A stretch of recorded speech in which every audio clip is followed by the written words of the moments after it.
शांति।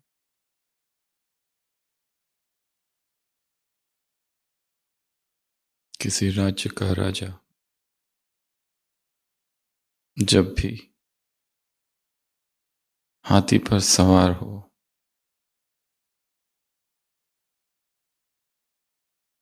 अपने राजमहल से बाहर निकलता था। राज्य में एक गरीब लड़का था, भिखारी का बेटा था, पर उसमें ताकत बहुत थी। वो उस हाथी की पूंछ को पकड़ लेता था और हाथी फिर हिल नहीं सकता था।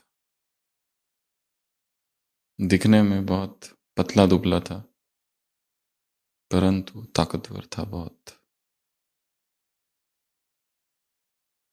जब भी कहीं से कोई भी हाथी निकलता, उसे बहुत मजा आता था। वो हाथी की पूंछ पकड़ लेता है। राजा को बहुत मुश्किल हुई, क्योंकि वो कभी भी पकड़ लेता है। राजा बीच बाजार से जा रहा है, राजा की सवारी जा रही है, और ये लड़का आता है, हाथी की पूंछ पकड़ लेता है, और एक शर्मनाक स्थिति राजा के लिए उत्पन्न हो जाती है। और ये बार बार होता है, और वो एक भिखारी है बस। राजा अपने मंत्री से पूछता है, क्या किया जाए, इसकी शक्ति को कम करो, कुछ तो इलाज बताओ। मंत्री कहता है, इसका क्या इलाज करे, मुझे भी नहीं पता, किसी ज्ञानी पुरुष से पूछना होगा, क्योंकि ये कोई किसान नहीं है,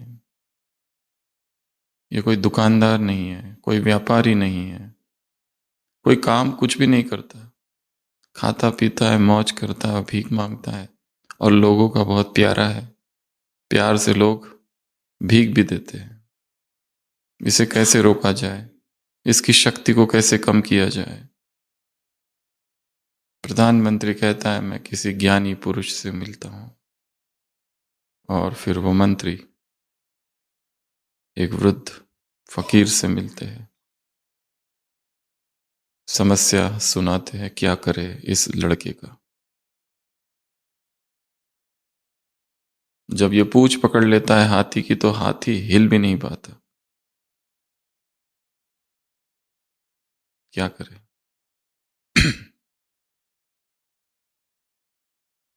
वो ज्ञानी व्यक्ति कहता है, उसे एक छोटा सा काम दे दो। रोज शाम को जो मंदिर है, जाकर उसमें दिया जलाना है, बस।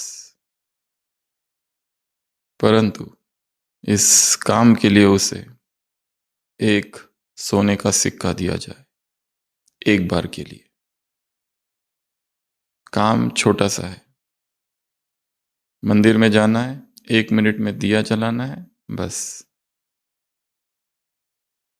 और एक सोने का सिक्का उस बच्चे का।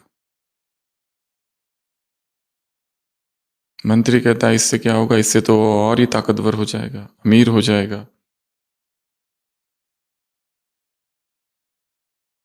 वो ज्ञानी पुरुष कहता है, तुम करो बस, पूछो मत। काम दे दिया जाता है। अगली बार राजा की सवारी निकलती है, और हमेशा की तरह वो आता है और पूंछ को पकड़ता है। हाथी घसीटते हुए से आगे ले जाता है, अब नहीं पकड़ पाता। प्रश्न है आप सभी से, ऐसा क्यों?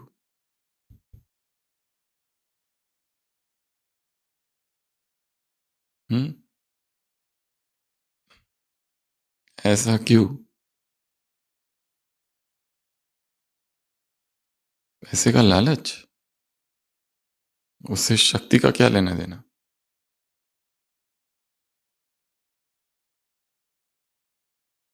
पहले वो चिंता मुक्त था, जो कुछ करता था मजे से करता था। अब वो डिवाइडेड है।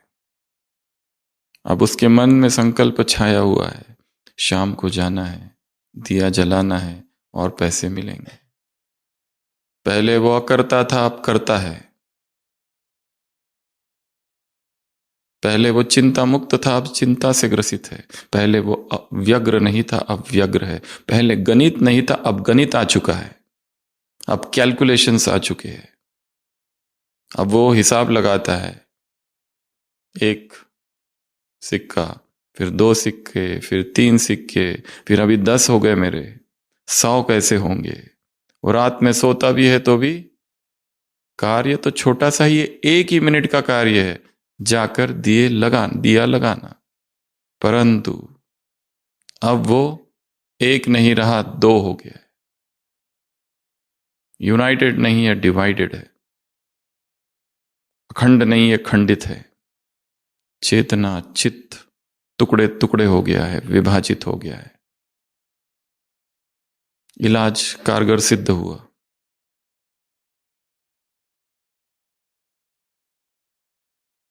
अब वो सोचता स्वरूप है। पहले उसे कोई चिंता थोड़ी थी। हाथी दिखा कि पकड़ी पूछ और हाथी रुक गया। अभी उसे सोचना पड़ता है, अभी वो चिंता में है। अभी उसके मन में संकल्प है, मन में एक विचार छाया हुआ है, छाप है किसी विचार की, किसी संकल्प की।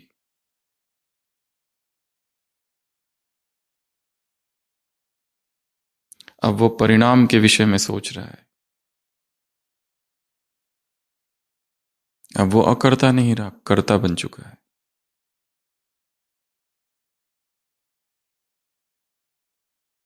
पहले उसे मेहनत नहीं करनी पड़ती थी, अब वो मेहनत कर रहा है। पहले सहज था, अब असहज है। पहले कोई प्लानिंग नहीं थी, अभी ढेर सारी प्लानिंग है।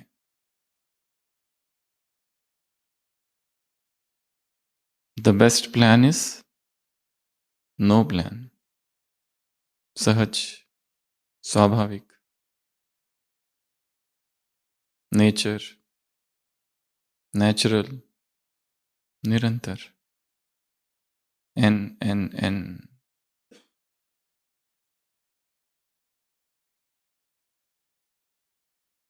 जहां जहां कर्ता भाव आ जाता है, टू मच प्लानिंग आ जाती है, चिंता आ जाती है, सोच आ जाती है। ये करूंगा, वो करूंगा, फिर ऐसा करूंगा, फिर वैसा करूंगा। मन वर्तमान में नहीं है, इस पल में नहीं है, अभी नहीं है, भविष्य में है, या तो अतीत में गूंज रहा है, घूम रहा है। प्रतिध्वनि अतीत की है, वर्तमान में है ही नहीं। जब मधुबन में है तो केवल मधुबन, जब मधुबन में सेवा कर रहे तो केवल सेवा नहीं कर रहे, परंतु अतीत के विचार छाए हुए हैं। वो आते रहते हैं, जाते रहते हैं, या फिर भविष्य आता है, जाता है। शरीर है वर्तमान में, परंतु मन अतीत और भविष्य में डोल रहा है। और जब भविष्य में जाएंगे तब वो इस अतीत में आएगा। इस पल में ठहर जाना अर्थात अध्यात्म। कल क्या होगा, कल कैसे होगा, होगा कि नहीं होगा, करूंगा कि नहीं करूंगा, कैसे करूंगा, मेरा क्या होगा, कौन मेरी देखभाल करेगा अगर मैं बीमार पड़ गया तो, पैसे कहां से आएंगे। सोचता स्वरूप। आज सुबह की अव्यक्त वाणी। क्या क्या कहा, बहुत कुछ कहा है। क्या क्या बताया है, कोई एक पॉइंट है, ढेर सारा है। खजाना ही खजाना, इतना खजाना कि हाथ में कुछ भी नहीं है। सुना सब, याद कुछ भी नहीं है। पढ़ा सब, फिर भी रिक्त ही है, इतना कुछ है।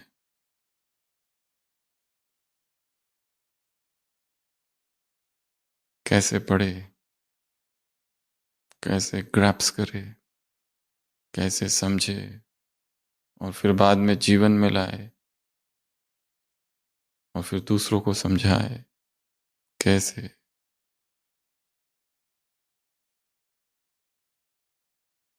कुछ पॉइंट्स तो बताओ, फिर चालू कर दे। क्या सोचता है वो, अभी बोल दिया वो, छोड़ के बताओ। सम्मान में रहना है और सम्मान देना है, वो हेडिंग है। दूसरा बताओ कुछ। 3 लकीरें और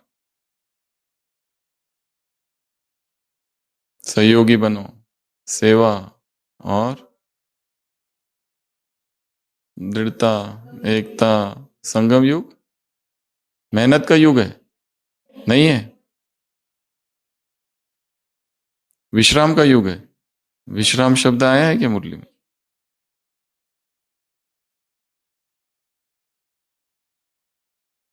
लेना और हर घड़ी अंतिम घड़ी। अच्छा, नष्टोम वाला, अच्छा। और दुआएं दो और दुआएं लो, और कल्प कल्प के विजयी, और सहयोगी बनो, सम्मान दो, रिगार्ड दो। परिस्थितियों की पहाड़ को क्या करो, उखाड़ के फेंक दो। कौन सा पहाड़? अरावली, हिमालय, अच्छा। आबू पर्वत, आबू पर्वत को उखाड़ के फेंक दो।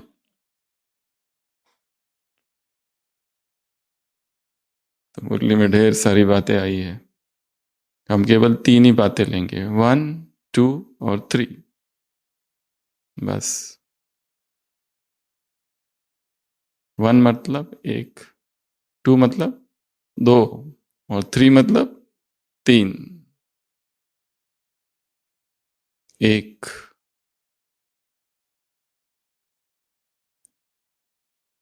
एक में एक ड्रिल। मुरली में एक ड्रिल है, कौन सी? अशरीरी बनने की,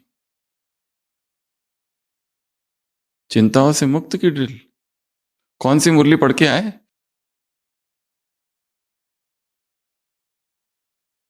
तो सभी स्थिर, 1 सेकंड में स्थिर बैठेंगे। मैं मास्टर ज्ञान सूर्य हूं।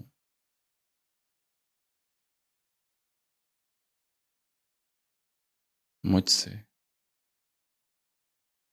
शक्तियों की किरणें फैल रही है।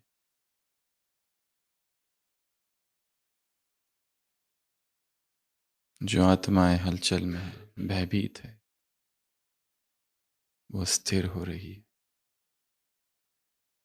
मैं मास्टर ज्ञान सूर्य हूं। सूर्य की तरह शक्तियों की किरणें चहुओर फैल रही। अनुभव।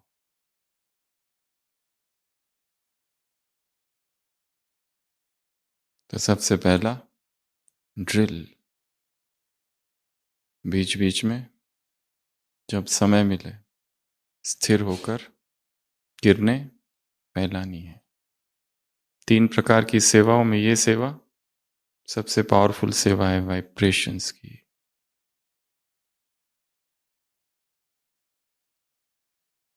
दूसरा, फॉलो फादर, दादियों से मुलाकात, दादी से मुलाकात, दादी जी से मुलाकात, निमित्त। आप कौन हो? निमित्त। फॉलो फादर किया, निमित्त बने। ये एक काम करना है। निमित्त अर्थात, निमित्त ये ऐसा शब्द है हिंदी का कि जिसका अंग्रेजी या किसी भी भाषा में कोई भी ट्रांसलेशन नहीं है और ना हो सकता है। निमित्त निमित्त ही है। निमित्त अर्थात 3 अर्थ है उसके। मैं करता नहीं, दूसरा मैं कारण नहीं, तीसरा कई सारे कारणों में से भी मैं एक नहीं। निमित्त अर्थात मैं करता हूं ही नहीं, निमित्त अर्थात मैं कारण भी नहीं हूं, निमित्त अर्थात जितने कारण हो सकते हैं उसमें से भी मैं कोई नहीं हूं। निमित्त अर्थात पोस्टमैन, डाकिया। डाकिया होता है ना, क्या करता है? चिट्ठी जाके दे देता है। अभी चिट्ठी में गालियां लिखी है तो जिसको चिट्ठी मिल रही है वो डाकिया को डांटता है क्या? ये कैसा खत लेके आए तुम? उसका काम ही नहीं है। उसने क्या किया है? खत पहुंचा दिया है। यह है निमित्त, पोस्टमैन। अब पोस्टमैन बीमार है तो दूसरा पोस्टमैन है, वो पहुंचा देगा। अब पोस्टमैन के घर में शादी है, पोस्टमैन छुट्टियों पर है तो दूसरा पोस्टमैन, सब्स्टिट्यूट पोस्टमैन पहुंचा देगा। अब पोस्टमैन का उसका कुछ है ही नहीं, उधर का डिवाइन का संदेश है, वो पहुंचाना है। हम कौन है? पोस्टमैन। तुम नहीं तो दूसरा। ये ना सोचो कि मैं नहीं तो इसका क्या होगा, खतों का क्या होगा। वो पोस्ट मास्टर के पोस्ट ऑफिस में ढेर सारे पोस्टमैन हैं एम्प्लॉयड, तुम एक हो केवल। कोई दूसरा दे देगा, कोई दूसरा पहुंचा देगा खत, परमात्मा संदेश, ज्ञान। कोर्स करते समय, ज्ञान देते समय, क्लास कराते समय, मुरली सुनाते समय, सेमिनार, वर्कशॉप, स्पीच, सेवा, कार्य, स्थूल सेवा, सूक्ष्म सेवा, विश्व सेवा, यज्ञ सेवा, कोई भी सेवा करते समय मैं कौन हूं? निमित्त, पोस्टमैन। मेरा काम क्या है? खत पहुंचाना।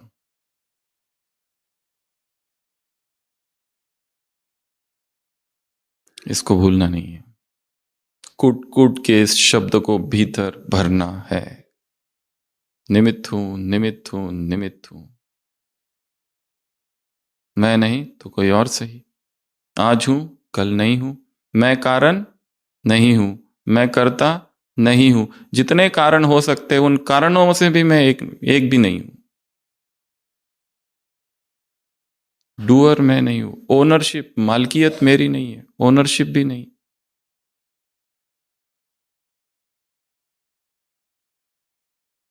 तो एक में फॉलो फादर, एक में फॉलो ड्रिल, एक में फॉलो फादर निमित्त। तीसरा, एक में संगठन। क्या कहा? संगठन, एकता, दृढ़ता। संगठन का किला मजबूत करो। और इस मुरली में संगठन का एक यादगार बताया है। कौन सा? 5 पांडव। ऐसे संगठन के 20 यादगार बताओ।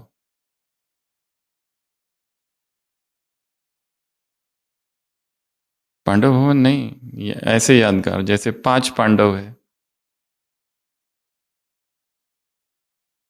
त्रिमूर्ति, अष्टशक्तियां, नवग्रह, नवसिद्धि, नवरतन,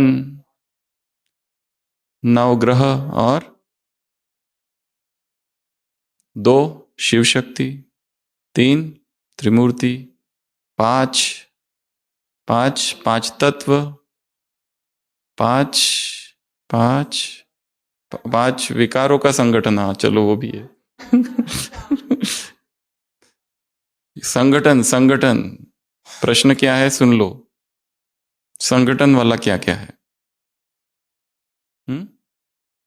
7 चक्र, 5 उंगलियां, और 5 5 खंड, 5 समुंदर, 5 पंच सिंधु, और 5 सप्त सिंधु भी कहते हैं या तो पंच सिंधु, और 5 तत्व हो गया। पंचेंद्रिया, करेक्ट। पंचचक्र, 7 चक्र। और सप्त रंग, सप्त सुर, संगीत के सप्त सुर, इंद्रधनुष के सप्त रंग, ये क्या है? संगठन के प्रतीक है। और सप्त ऋषि, पंचामृत, पंचमुखी ब्रह्मा, पंचमुखी हनुमान, पंचमुखी दत्तात्रेय, और 5 स्वरूप नहीं, भक्ति के उदाहरण, संसार के संगठन के उदाहरण। मुरली में आया है 5 पांडव, और दशमुख, दशमुख रावण, दशावतार, और 9 नव दुर्गा, राइट। नव दुर्गा, 9 नवदा भक्ति, नवदा भक्ति, अष्टशक्ति, नवरात्रि हो गया, और प्रंकमुची प्रंपा भी हो गया, और 10 दिशाएं, और 7 वंडर, अलग अलग जगह है बट ठीक है, संगठन है वो भी। और और और संगठन, संगठन वाला क्या क्या है संसार में? पंच प्राण, पंच प्राण, पंच प्यारे, कौन? पंच चिड़िया और राम लखन भरत शत्रुघ्न हाँ ये भी है, 4 है ना, संगठन है। और 18 अध्यायों का संगठन, और नवनाथ, नवनाथों का भी है संगठन। सिख में 10 गुरु, और पंचवेद, 4 वेद, और एक पंचम वेद है, कौन सा? भागवतम, पंचवेद। और गंगा यमुना सरस्वती, 5 नदियां, 7 तीर्थ। तीर्थ कितने हैं भारत में? 7। धाम कितने हैं? 4 धाम। 12 ज्योतिर्लिंगम, और 18 गीता के अध्याय। लवकुश, हाँ, 18 पुराण, और दशानन हो गया। और तो ये सब क्या है? किसके यादगार है? संगठन के। 16 श्रृंगार, ये रह गया था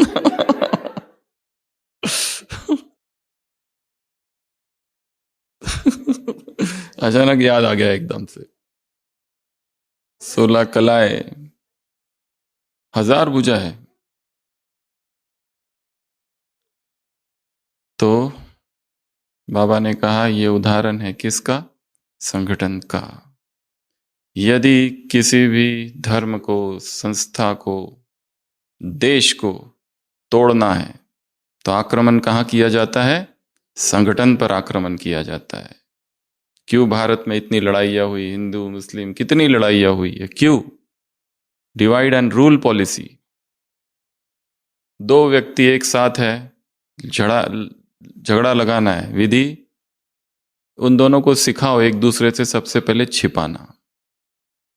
एक को बुलाया साहूकार ने और कहा कि तुम्हारे खेतों की फसल मैं लूंगा। दूसरे को बुलाया, उसको कहा कि तुम्हारे खेतों की फसल मैं लूंगा, पर उसको बताना नहीं। और वो दोनों दोस्त है, सदियों से साथ में खेती कर रहे इतने सालों से। अब उनका संगठन तोड़ना है तो स्टेप नंबर 1, दोनों को एक दूसरे से जो शेयर करते हैं, बताते हैं, वो करना बंद जब किया जाता है, जब व्यक्ति छिपाता है एक दूसरे से, तब क्या होता है? धीरे धीरे हृदय की दूरी बढ़ती है, मनमुटाव आता है, मनोमालिन्य आता है, स्वार्थी हो जाता है फिर व्यक्ति। और फिर कुछ भी नहीं देखता है। स्वार्थ, ईगो सब आ जाता है वहां पर।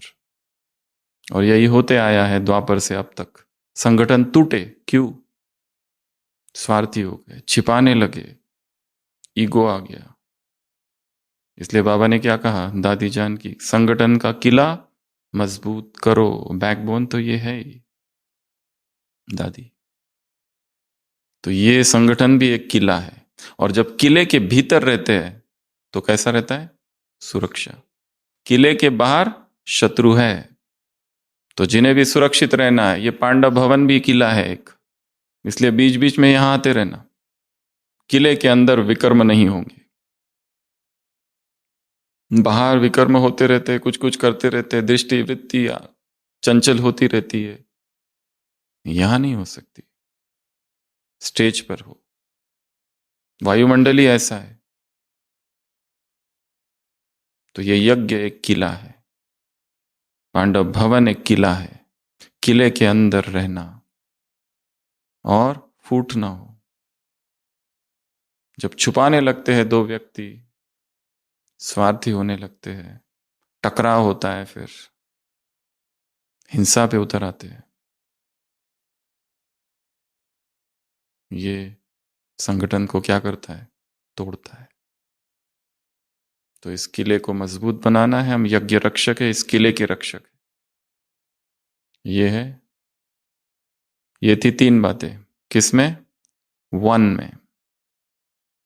1 ड्रिल, एक फॉलो फादर और एक संगठन, एकता, दृढ़ता। इससे कुछ भी कर सकते हो, असंभव को संभव कर सकते हो। उदाहरण दिया ना, 67 प्रोग्राम्स, उससे भी ज्यादा कर लिए, शिवरात्रि, वो सब बताया। अब आते हैं पॉइंट नंबर 2। 2 अर्थात 2, 2 अर्थात 2। तो 2 में क्या बताया? बहुत सारे 2 है। सबसे पहला 2, सोचता स्वरूप और स्मृति स्वरूप। Too much thinking, over thinking. चीजें आ रही है, चीजें जा रही है, गो लाइक फ्लो। जितने भी भारतीय शास्त्र हैं, जितने व्यक्ति दिखाए हुए हैं या अवतार या जिसको भगवान माना है, उसमें एक ऐसा है जिसको निरंतर हंसता खेलता हुआ दिखाया है, श्री कृष्ण को। राम गंभीर है, बुद्ध मोहम्मद गंभीर है, गुरु नानक गंभीर है, जीसस क्राइस्ट भी गंभीर है, सारे गंभीर है। पर ये एक ही है जिसका जिसके लिए चरित्र शब्द भी प्रयोग नहीं किया जाता है। राम का चरित्र है, कृष्ण का चरित्र नहीं है। कृष्ण की लीला है। लीला अर्थात खेल, लीला अर्थात टेंशन नहीं, मजा।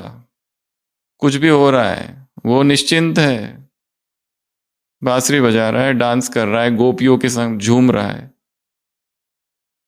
उसको कोई टेंशन ही नहीं है। टेंशन ही नहीं है कि अभी जाऊंगा, इसको छोड़ दूंगा गोकुल को और फिर उधर जाऊंगा, फिर इनका क्या करूं, उनका क्या करूं, आगे युद्ध है, गीता मुझे याद है कि नहीं, पूरी सुनानी है। ऐसे कुछ भी टेंशन नहीं है उसको। कोई गलती ना हो जाए किसी श्लोक में, कोई टेंशन ही नहीं है, किसी बात का टेंशन नहीं है उसको। और कोई दुख भी नहीं है। राम को तो कितने दुख है।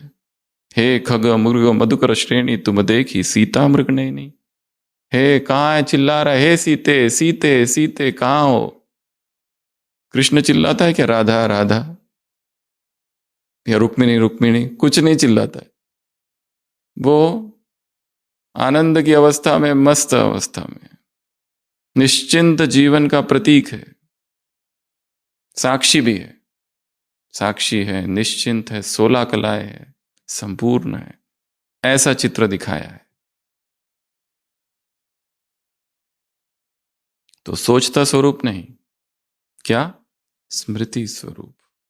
समस्या स्वरूप नहीं, समाधान स्वरूप। समस्या के लिए क्या कहा? हिमालय का पहाड़, या 100 टाइम्स 100 टाइम्स मोर परिस्थिति आ जाए। किसके द्वारा? 4 के द्वारा।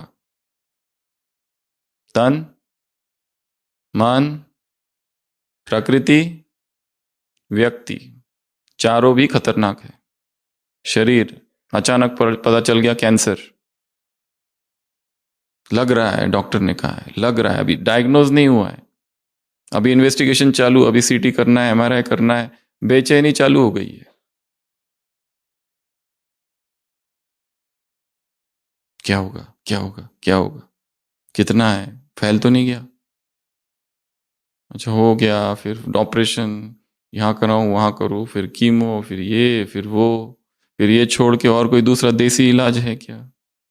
फिर ये बाबा वो बाबा, झोला छाप, इसकी ट्रीटमेंट उसकी ट्रीटमेंट, कुछ तो लागू हो जाए।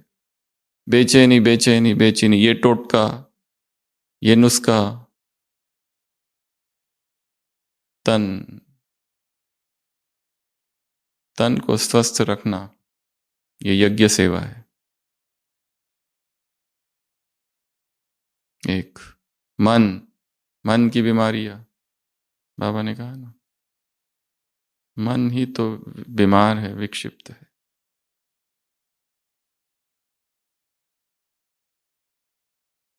तीसरा, प्रकृति, बहुत ठंडी, ठंडी के मारे तो अमृत वेला नहीं हो पा रहा है। पहले जितने बजे उठते थे अब उससे आधा घंटा आगे चले गए। फिर भी सोचते उठूं या नहीं उठूं, अभी तो 3:30, अभी तो टाइम है। और वहां जाने की क्या जरूरत है, कहीं पर भी बैठकर बाबा को याद करना है, मैं आत्मा हूं, फरिश्ता हूं, बेड पर ही बैठकर, उधर जाने की क्या जरूरत है? पूरा मधुबनी है, गुप्त योग, बाजू वाले को भी पता ना चले कि हम योग करते हैं। पूरा हृदय ओढ़ के भीतर ही, महातपस्वी गुप्त योगी। हम ऐसे दिखावा नहीं करते, अहंकार नहीं है हमें, हम बाबा को चुपचाप याद करते हैं। और स्वप्न में तो बाबा के ही आते हैं, सो रहे हैं स्वप्न में बाबा आ रहे हैं। एक बहन ने पूछा था, मैं सो रही हूं स्वप्न में बाबा दिख रहे, उधर ट्रैफिक कंट्रोल का गीत चालू है, शुद्ध अमृत वेला शुद्ध पवन है, पहले वो भी सुनाई दिया, फिर भी मैं बाबा के साथ ही हूं, और फिर शिव की याद रहे, 4 बजे का सुनाई दिया। अब मुझे उठना चाहिए या नहीं उठना चाहिए? क्योंकि बाबा स्वप्न में है, तो कि उठू और ये बाबा के साथ छोड़ू, क्या करना चाहिए? तो बहुत बड़ा संकट है, भ्रम है वो, आलस है, और कुछ भी नहीं। There is not to reason why, there is but to do and die. Army में नियम क्या होता है, क्या क्यों कैसे, ये नहीं पूछो, करो और मरो। ये रूहानी आर्मी है, यहां पर भी कुछ नियम है, रूल्स है। तो पहला सोचता स्वरूप, स्मृति स्वरूप, दूसरा बताया समस्या स्वरूप, समाधान स्वरूप, तीसरा बताया परिस्थिति और स्वस्थिति। तो परिस्थिति में ये चारों, प्रकृति, और चौथी परिस्थिति व्यक्ति के द्वारा। ये भी बहुत बड़ा पेपर है, कोई व्यक्ति ही पेपर बनकर खड़ा है, कितना भी समझाओ ये पेपर है, ये पेपर है, पर वो तो सामने ही है, हर बास ही रहता है, घूमते ही रहता है, परवश है परवश है, अरे कितना परवश है, पर हर बार नया रूप है। अज्ञानी है अज्ञानी, इस समय महारथी नहीं है, इस समय अज्ञानी, इस समय परवश है, इसको सकाश सकाश दे दे के सकाश खत्म हो गई, पर वो वहीं खड़ा है। कहां से लाए स्टॉक, स्टॉक कहां से लाऊं, कैसे, मैं रहम दिल आत्मा हूं, किरणें भेज रहा हूं भेज रहा हूं भेज रहा हूं, कहां जा रही है पता ही नहीं चल रहा है।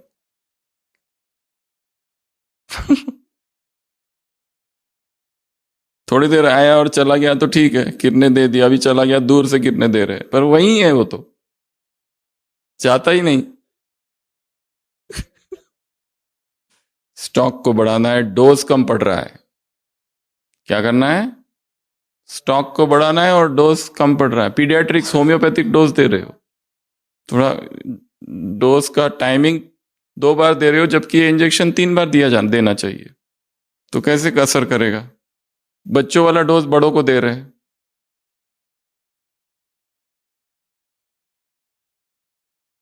और कॉन्सेंट्रेटेड सॉल्यूशन चाहिए, डाइल्यूट सॉल्यूशन काम नहीं करेगा, डुप्लीकेट इंजेक्शन काम नहीं करते, प्योर इंजेक्शंस, नीट सॉल्यूशंस।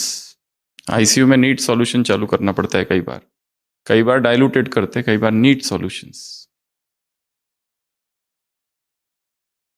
तो परिस्थिति स्वस्थिति, बाबा ने कहा परिस्थिति चाहे कुछ भी हो, स्वस्थिति को हिला नहीं सकती, और उसका साधन है समान। तो समान और सम्मान, समान भी सहज, मैं हूं ही आत्मा, हूं ही नूरे रतन,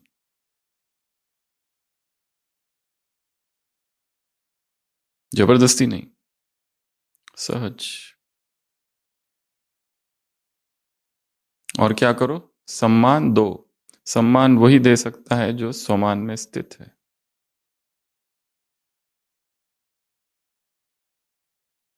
जो स्वयं हीन भावनाओं से ग्रसित है वो कैसे सम्मान देगा, या स्वयं अहंकार से ग्रसित है वो कैसे सम्मान दे सकता है। तो सम्मान और स्वमान, उसके बाद में दृढ़ता और एकता, उसके बाद में और दो दो क्या क्या है, स्मृति स्वरूप, समर्थी स्वरूप। एक स्मृति स्वरूप और सोचता स्वरूप, एक स्मृति स्वरूप और समर्थी स्वरूप, समस्या स्वरूप, समाधान स्वरूप, स्वस्थिति, परिस्थिति, दुआए दो, दुआए लो। ये सहज पुरुषार्थ है बाबा ने, जो भी मिले जैसा भी है देते रहो, गिरने देते रहना है। बाबा ने कहा रहम दिल बनो, रहम करो, कोई कैसा भी हो तुम रहम करो। तो ये सब क्या क्या थे, दो दो दो दो दो, और भी कोई दो मुरली में? हम्म वो तो सम्मान से महिमा योग्य बनेंगे, और हम्म सहयोगी,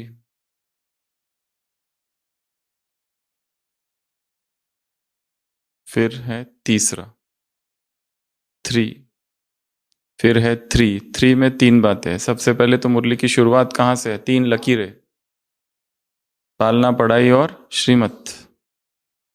इसका क्या होना चाहिए तुमको, नशा, ये भाग्य है, ऐसा पूरी सृष्टि में और किसी के पास भी ऐसा भाग्य नहीं है। तो तीन लकीरें, पढ़ाई, पालना, पालना पढ़ाई और श्रीमत, तीन लकीरें। और फिर 3 N, कौन से 3 N है, निरंतर, नेचुरल, नेचर, निरंतर। कोई भी चीज अगर निरंतर करनी है तो वो सहज होनी चाहिए। किसी को कहा कि 1 घंटा एक्सरसाइज करो, वो नहीं कर पाएगा। उसको कहो 2 मिनट एक्सरसाइज करो, उतना कर सकता है। जितनी चीजें सहज होगी उतनी ही वो निरंतर हो सकती है। तो शुरुआत छोटे छोटे कदमों से करो। कोई अभी अभी आया यार, कभी अमृत वेला किया ही नहीं, उसको कहा 2 बजे, जबरदस्ती कर तो लेगा पर लंबा नहीं चलेगा। और जो भी करना है वो कैसा हो, सहज, स्वाभाविक, धीरे धीरे हो, तो ताकि वो स्वभाव बन जाए।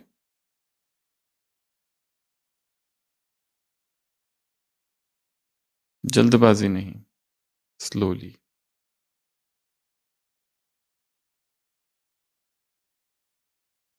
तो सहज, नेचर, नेचुरल, और उसके लिए उसके विषय में पढ़ना पड़ेगा।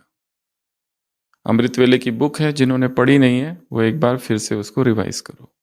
ब्रह्मचर्य नेचुरल लाना है, ब्रह्मचर्य पर किताबें हैं, थोड़ा उसके विषय में पढ़ो। प्यूरिटी पर मुरलियाँ चली है, उनको पढ़ो, तो वो नेचुरल होगा। नहीं तो निरंतर एक जबरदस्ती, एक मानसिक युद्ध। डाइट चेंज करना है, जबरदस्ती किसी ने कह दिया, कहीं से सुन लिया और हमने कर लिया, वो कितना दिन चलेगा, 10 दिन, 15 दिन, 1 महीना, 3 महीना, बस। उसके विषय में जब तक जानकारी हासिल नहीं करते तब तक वो सहज नहीं होता है। आत्मसात अंगीकार करना है तो उसकी गहराई में जाना पड़ेगा, तो ही वो होगा, नहीं तो नहीं होगा। और जो करना है सहज स्वाभाविक रीति से करो। जैसे एक ज़ेन मास्टर था, राजा ने उसे पगोड़ा बनाना था, एक मंदिर बनाना था, उसके लिए कहा कि एक चित्र तुम बनाओ, एक चित्र डिजाइन करो। वो चित्र बनाता था पर अपने शिष्य को साथ में रखता था, और थोड़ा सा बनाने के बाद शिष्य से पूछता था कैसा बना। शिष्य कहता ये थोड़ा ठीक नहीं है। ऐसा करते करते 3 महीने गुजर गए, और राजा बार बार पूछता है कि क्या हुआ, क्या हुआ, कब बनेगा, कब तैयार होगा चित्र। 99 बार कोशिश कर चुका है, चित्र तैयार ही नहीं हो रहा है। क्योंकि चित्र बनाता है शिष्य एकदम, क्या कहते हैं उसको, कौन सा शिष्य, पट्ट शिष्य, एकदम सामने रहता है, साथ में रहता है, ब्राह्मणी। तो उससे पूछते हैं क्या है, क्या लगता है तुमको। वो कहता है ये ठीक नहीं। एक बार स्याही खत्म हो जाती है, वो अपने शिष्य को कहता है तुम जाके लेके आओ, और तब चित्र बनाता है। और शिष्य आता है, चित्र रेडी। शिष्य पूछता है अपने गुरु से आपने ये कैसे बना दिया, और पहले क्यों नहीं बना सके। गुरु कहते तुम्हारी वजह से, तुम थे ना इसलिए। जब तक तुम थे आई वॉज डिवाइडेड, मैं दो था, बटा हुआ था। आपके ओपिनियन, दूसरों का वैलिडेशन मुझे चाहिए था। क्लास कराई, फिर दूसरों से पूछते क्लास कैसी थी। कोई कहेगा बहुत अच्छी थी, अच्छा लगता है। कोई कहेगा फालतू, बोरिंग, उदास। दूसरों के कमेंट्स, दूसरों का वैलिडेशन, दूसरों के लाइक्स और डिसलाइक्स पर हमारा जीवन चल रहा है। Get rid of this. हम कौन है, पोस्टमैन ना, खत दे दिया बस, the letter from the divine.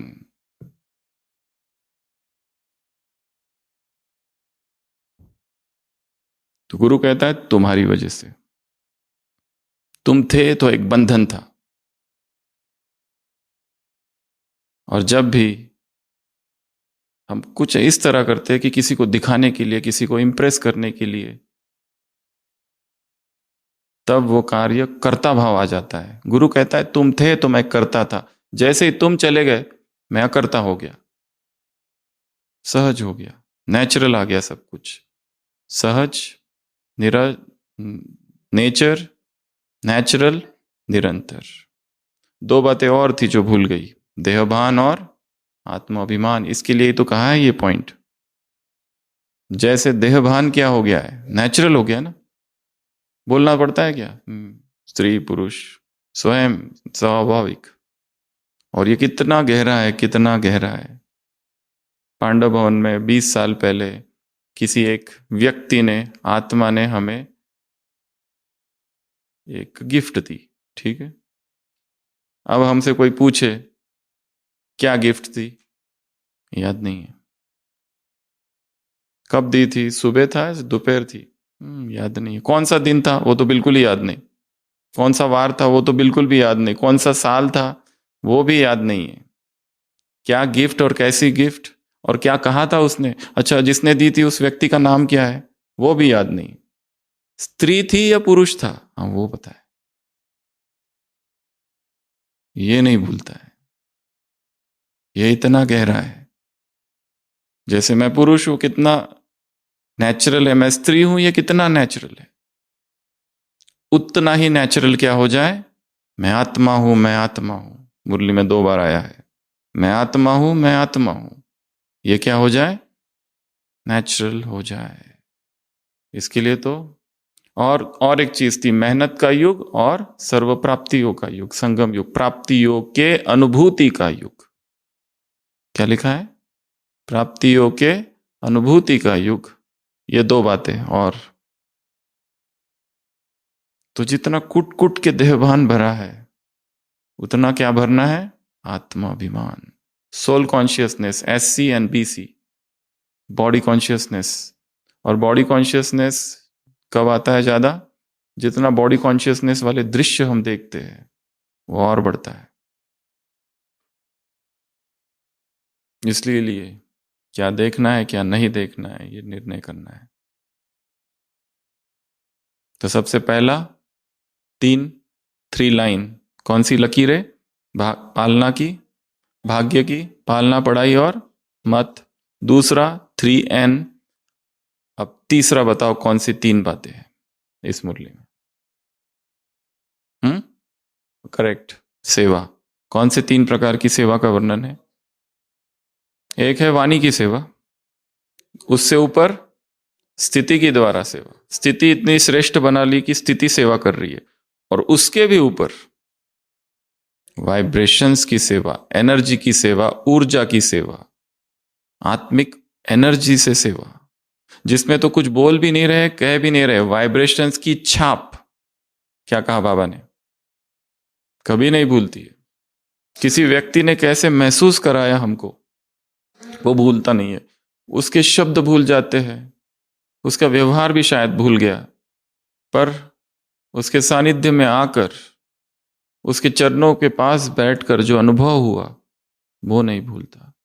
Positive negative both.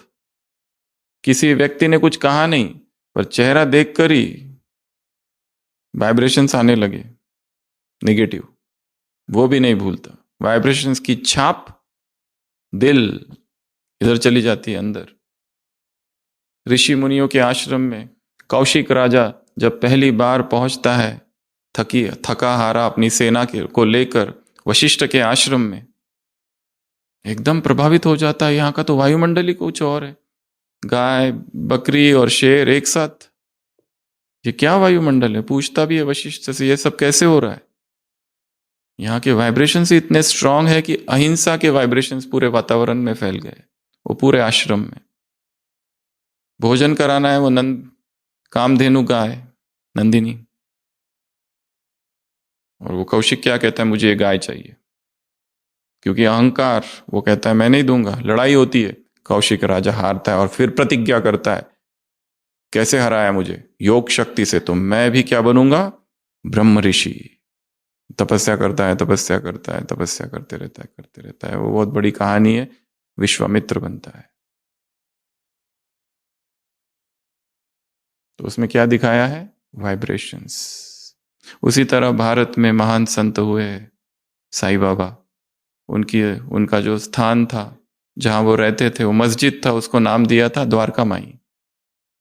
उस द्वारका माई में दोनों धर्म के लोग आते रहते, हर धर्म का व्यक्ति आते रहता था। कई बार ऐसे ऐसे लोग वहां आते थे कि जिनकी भावना दूषित होती थी, पर जैसे ही उस द्वारका माई में प्रवेश करते थे जहां ये फकीर रह रहा है, उनके विचारों में परिवर्तन आ जाता था। सेम मधुबन के लिए भी है, तपस्या भूमि है ये। यहां आते ही इस वाइब्रेशंस के एक मैग्नेटिक फील्ड है यहां पर, इसमें प्रवेश करते ही विचारों में परिवर्तन आता है। किसी ने कुछ कहा नहीं, कोई क्लास नहीं सुना, क्लास में किसी का इंटरेस्ट नहीं है, पर केवल बैठे हैं 4 धाम। क्या है वहां पर? Powerful vibrations. और सुबह के वाइब्रेशंस कितने पावरफुल होते हैं? 2 बजे वाले, 2 बजे के वाइब्रेशन, 2:30 बजे के वाइब्रेशंस, 3, 3:30, 4, बहुत बहुत फर्क है। वाइब्रेशंस चेंज होते हैं, बट है बहुत स्ट्रांग, क्योंकि 24 घंटे वहां पर योग चलते रहता है। तो वाइब्रेशंस की सेवा। और वाइब्रेशन स्ट्रांग कैसे होंगे? अब प्रश्न ये है, ये तो हो गया कि वाइब्रेशन सबसे ज्यादा पावरफुल होने चाहिए। कैसे होंगे? एक गुरु अपने शिष्य से पूछता है कि मुझे सबकी सेवा करनी है, पर वाणी वाली सेवा नहीं करनी है, ना ही स्थूल वाली सेवा करनी है, कुछ और बताओ पावरफुल।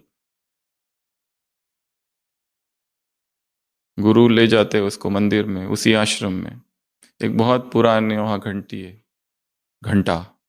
वो लकड़ी का हथौड़ा लेने को कहते हैं, और वो लकड़े के हथौड़े से वो उस पुरानी घंटी जो कितने सदियों से बजी नहीं है, किसी ने बजाई नहीं है, वो कहता है इसको बजाओ।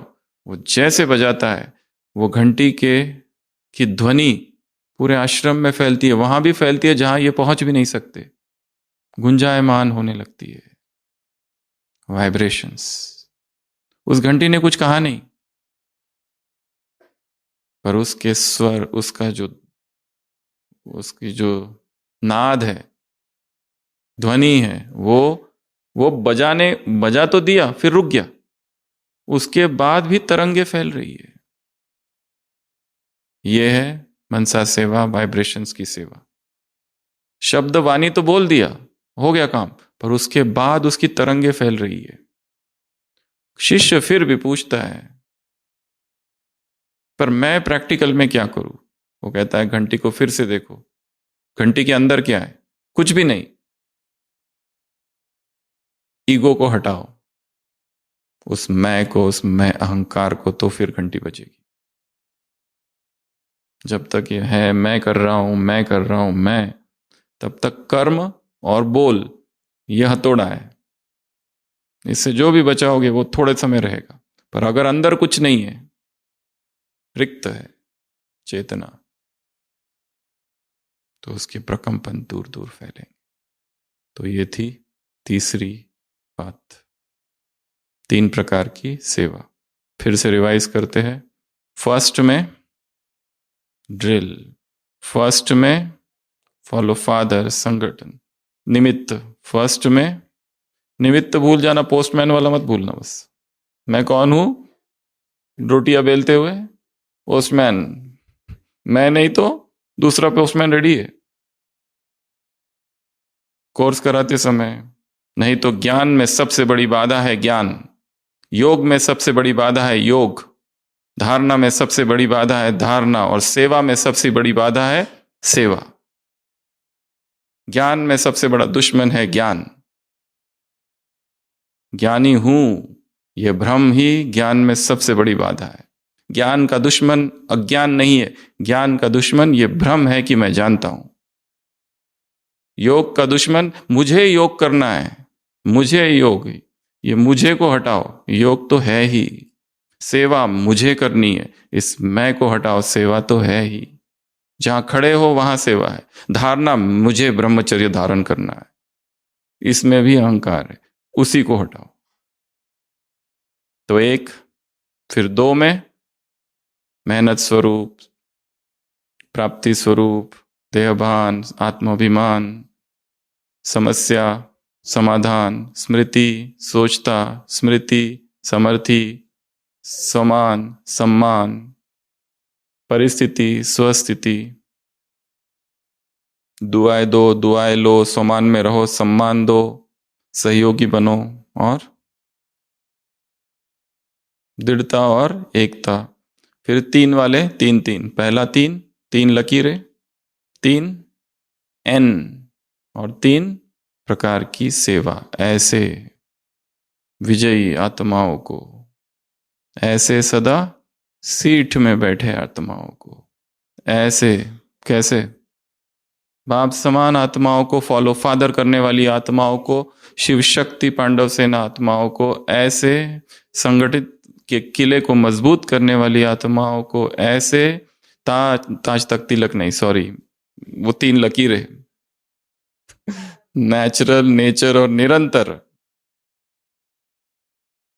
स्वरूप बनने वाली आत्माओं को, विजयी रत्नों को, मास्टर सर्वशक्तिवान आत्माओं को, नूरे रत्नों को, समान में रहने वाली आत्माओं को, सम्मान देने वाली आत्माओं को, सम्माननीय बनने वाली आत्माओं को, ऐसे स्वस्थिति से परिस्थिति को पराजित करने वाली आत्माओं, चाहे 100 गुना ज्यादा हो या हिमालय जैसी परिस्थिति हो, तन मन प्रकृति और व्यक्ति वाली परिस्थिति, ऐसे समस्याओं का समाधान करने वाली आत्माओं को, स्मृति स्वरूप आत्माओं को, सोचता स्वरूप नहीं, स्मृति स्वरूप से, समर्थि स्वरूप से व्यर्थ को समाप्त करने वाली आत्माओं को, ऐसे अचल अडोल आत्माओं को, ऐसे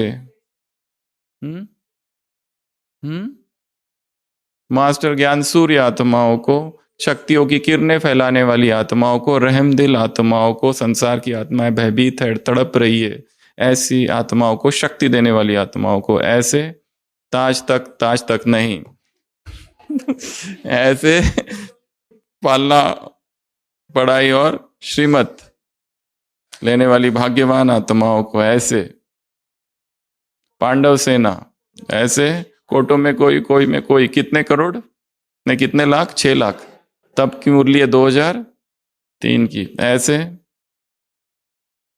67 प्रोग्राम्स किए से भी ज्यादा, ऐसे संगम युग के विजय रतन आत्माओं को, स्लोगन ऐसे निमित्त और नष्टो मोह स्मृति स्वरूप आत्माओं को ऐसे, हाँ फॉलो फादर हो गया, मैं से डबल फॉलो फादर करने वाली। बाप दादा का याद प्यार, गुड नाइट और नमस्ते। हम रूहानी बच्चों की रूहानी बाप दादा को याद प्यार, गुड नाइट और नमस्ते। ओम शांति।